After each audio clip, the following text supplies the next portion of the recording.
Anggulo dito sa TV5.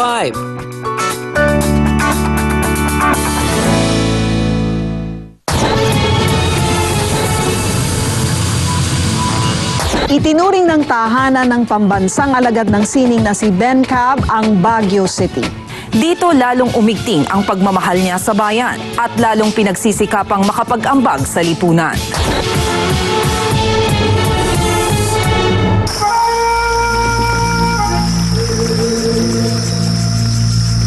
Ang Tamawan Village ay matatagpuan sa Barangay Tinasaw, Baguio City.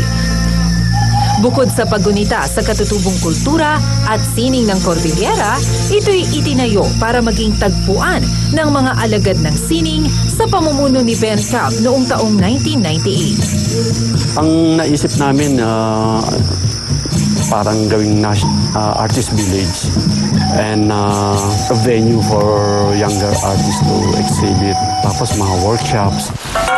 Sa pamumuno ni BenCab, kasama ng iba pang artist sa Baguio, layunin nilang ipakita ang ganda at yaman ng kultura at sining ng Cordillera.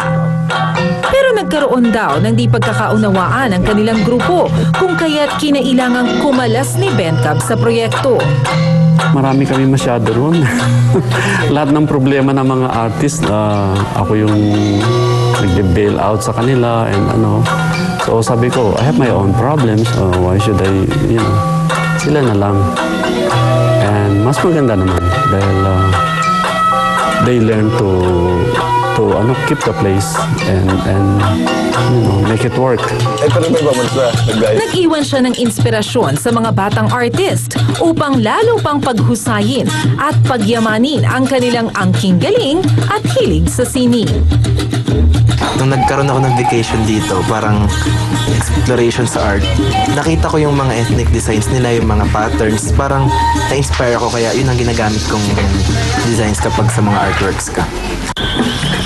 Itinatag niya ang BenCab Foundation noong taong 2009. Ang kita mula sa museo, inilalaan para sa mga proyekto ng foundation. Sinamahan namin si BenCab sa Gilbert Simon Elementary School sa Barangay Asin. Ikaw mismo, sir, yung nag-print niyan. Marami kami. Sinalubong kami ng kanilang punong guro. Tapos mas malaki yung enrollment namin, kaya kulang yung classroom. Kaya lumapit kami kay Sir Ben. Nakapagbigay siya ng building at saka school supplies din sa mga children. Ipinakita sa akin ni BenCab ang classroom na ipinagkaloob ng BenCab Foundation sa kanilang munting paaralan. Is this your first project, sir, sa mga schools? Museums project. Yeah. Pero ano pa po yung ibang contribution ng foundation kung meron? Well, we get donations from friends. So we give it to them, pencils, paper. Mga school supplies. So continuous, sir, yung... Continuous, Aabot sa 60 estudyante ang makikinabang dito. Magiging silid-aralan ito ng mga grade 2 at kinder. Kaya naman, bilang pasasalamat, nag-alay ng awitin ang mga mag-aaral para kay BenCab. Praise and thanks the Lord for our dear and beautiful land. Thank you.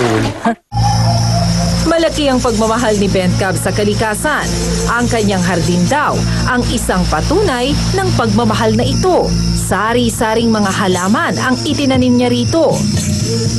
Bukod sa mga gulay, mahilig din siyang mag-alaga ng mga bonsai.